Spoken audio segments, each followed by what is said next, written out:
Hello everyone, welcome to my channel. So today we're going to be talking about the IELTS exam. So if you're preparing to go for the exam, be it academic or general, I'm here to give you tips and tricks how you can get your preferred score. As you know, I quite recently did the IELTS exam on the 19th of November this week. So, and I got a band 8.5. Yeah, I am going to tell you everything I did and how I got that band. One of the things I did that gives me that score I needed was being confident. Confident. First, we are going to break it down. Meanwhile, before you go into the test, the exam, how you book the exam is that you book it through the British Council. Go into the website, then you book. I think the payment is dependent on which country you are. I am in Sweden and I paid 3,000 something, about 3,700 pounds for this exam. But I think the fees depend on which country you are. That depends how much you are going to pay. Yeah, that is that. And then before you go for the exam, make sure that you have the passport, the ID which you use in registering that exam, which they approved that exam for you. So with that being said, let's jump into the real deal. So first we are going to break it down. You know, they have 4 sections: listening, reading, writing, and speaking. So I am just going to try to, let me relax. I am just going to try to break it down one after the other, no, to explain it more which one is which. First, we are going to be starting from reading, right? And okay, first we are going to start with the reading. The reading it lasts about 40 minutes. The one I took lasted about 40 minutes. And in the reading, I'm going to tell you because the reading is very confusing. Like there is so much to read. In fact, I couldn't meet up with the time I myself. But the only thing you need to do, not be tense, because once you are tense, you are going to spoil everything that you have worked for. Just relax your mind, scan the reading, skip some things, scan it. That is number one. Number two is look for the keywords. Look for the keyword. When you read the question, you look for the keywords in the answer. I know it's very difficult to actually do it and get it, but try to get answer as much as possible. You are sure that is the answer. Another number three thing is practice. Don't just say, oh, I can do it. No, practice. I was having that confidence, like I was so confident in myself that I did not even bother about it but I was disappointed in reading because I got 5 in reading, which is the lowest of the scores I got. Okay, don't be like me. Try to read, practice in reading. That place where you register that this exam, there's also where they have practice, where you can practice. There's so many people on YouTube, especially this lady. I'm going to put her YouTube channel under the comment section. Tanya, I don't even know how to call her name. So she's good. I listen to her a lot. When I'm at work, I put my earphones on my ears, I play her YouTube, I listen. In fact, I practically watch all the videos she has, because I did not have any training or any, so I did not took any class, nothing. So I was practically under her YouTube channel, checking all the keywords, just make sure that you check all the keywords. Don't dwell too much on the letters you don't know. Just scan them and leave them. Okay. Number two, we are going to talking about is the writing. Writing is very easy. If you are someone that speaks English and also know how to write and read, you will be able, someone that knows how to read and write, you will be able to skip through this one, because writing is like a conversation you are going to have with someone. You just know the tone you are using to. If you are to apologize in that, know the tone. If you are to complain, don't use harsh word. If you are to got something that you bought something that you don't like and you needed to return it, don't use harsh tone. In my own exam, I was asked to write in the first letter where I have to write to a particular person, which I studied a particular course, which is a computer course, and I could not I studied the course and I don't like it, and she complain why I don't like it and what I want them to do about it, like give them an instance of what you would love them to do. And I have to write about 150 words. That is the first letter that I wrote. So it's just like a conversation you're having with someone. Don't be too stressed. Don't make it too fancy. I think it was 7.5 I got in writing. So don't make it too fancy. Just try to give it the appropriate paragraph. Don't make it too fancy. Just go through it.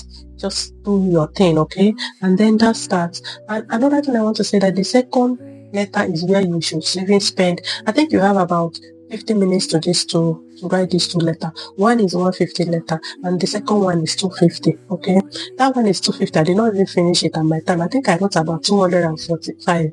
I was ready to finish it, and by the time I finished it, I did not even read the ones I wrote. I was written. So if there is any mistake in spelling, it's gone. So you work with time here. So you need to make sure that you're a little bit fast. The first letters in writing is very simple. So don't waste too much time in writing. Okay. The second one is where you should at least spend, like they gave you 20 minutes to do the writing for the first one and then 30 minutes to do the second one. If possible, spend 15 minutes in the first one, because the second one is more difficult. You have to think a lot. Like I was practically writing and then like I feel like I started complaining all over again, but I didn't even have time to read it. Just go back and read what I wrote before my time just and log me out. So just have it in mind and feel confident. That's the most important thing. Feel relaxed. Don't just feel so sad and don't think, oh, don't be confused. Relax. So that is that for the listening. Let's go into, for the writing. Let's go into the listening. That listening kind of annoyed me a little bit because I can hear the second person by my side, the earpiece, I can hear the person, and that's really distracted me a lot. I don't know why, if I was the only one that had that issue. I don't know if the second person that is sitting beside me can also hear my own earpiece. So it was a bit distracting. This story is very, very, very, very crucial. I'm telling you my experience so that you will strategize. Just try to practice a lot, practice a lot so that you can be able to know exactly what you are writing. Practice a lot. The listening, the speaking is so fast. When I was practicing, the most thing I got was delivering, how like someone purchasing or someone traveling to a specific country. So I was expected to get that kind of thing, but I instead get a lecturer that is teaching and they leave space for you to put what they're teaching, they will skip some questions on what the person is speaking about. So you have to listen, you have to put your mind. Another thing you should make sure that if you miss one conversation, you practically have lost the whole of that particular section, right? It's also between from 1 to 40 questions. So just put your mind. What I'm telling you that don't stress. There is nobody that I think that have gone to this IELTS exam and come back empty. You would have gone, and the people I met have taken the exam like twice, or the other girl took 3 times. So it's okay. It's just that the money that you're paying is the only thing that makes it as if it's very bad, but it's not that bad. Okay, just relax your mind. In listening, you have to really listen. You have to make sure that you are not stressed. You don't need to have so many classes to actually do this. Then let's go to the speaking, which is my favorite. Okay, if you can see the way I speak, so you know that I have an intonation of Africa in my speaking. I'm not speaking like a British person, or neither am I speaking like a Canadian person, or I'm speaking like a American. Like my language, my English is practically sound like people or Nigeria, a black person, right? So if they can hear me, so why not? They can hear you. The only thing you need to do is that the first question was about yourself.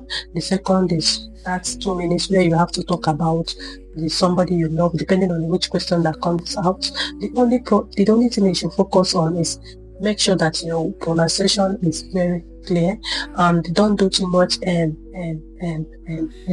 I would say that having conversation with people, even me feeling not being too shy now, making videos have actually made me so outspoken, I would say. And I listen to a lot of stories and watch some movies in English, so those things can help you. The only thing in speaking is the most easiest. I had the highest score in speaking. This thing, I have the highest score in speaking, which is what brought me to 8.5. My speaking was 8.5. I had the lowest score in reading.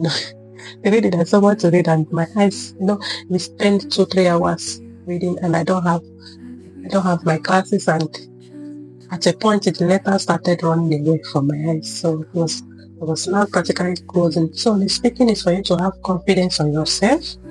Just speak, look at the person, don't do too much, okay? Just try to speak let's say for the house, you use your friend. My friend is also place. I met her so place, and we connected to each other. We do. They ask me who is my friend. What do I when we are together? What do we usually do? And how do I met her? And I think that was my 2 minutes question. And I picked the most. Just pick someone that you are very close to. It will enable you to speak more about that person. I picked one of my friend. Her name is Julia. So I talked about her. I met her so place. She came to my house. She purchased something. I met her. We were together. We danced. You talk a lot about somebody you met and just practically speak to the person. Yeah, when you just talk normally, be yourself. And then the speaking lasted for just 20 minutes. It's not even that long. So you don't need to panic.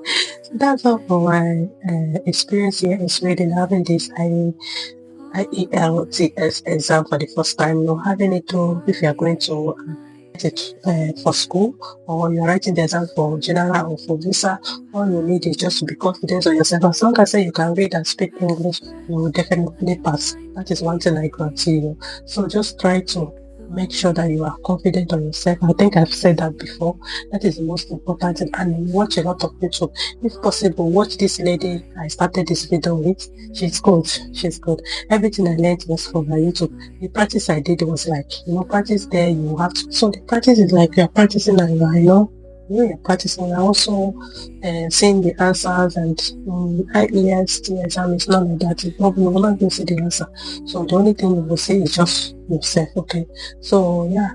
The listening just works, everything just works. So that is all. If you're planning to have this exam or take this exam anytime soon, leave it at the comment section and let me know what happens after you take the exam. Did you pass or not? Thank you for joining. If you are still watching me after this moment, thank you so much. I really, really, really appreciate you. Thank you for joining me. Don't forget that I'm speaking slowly because my kids are sleeping and I don't want to wake them up. See you in my next video.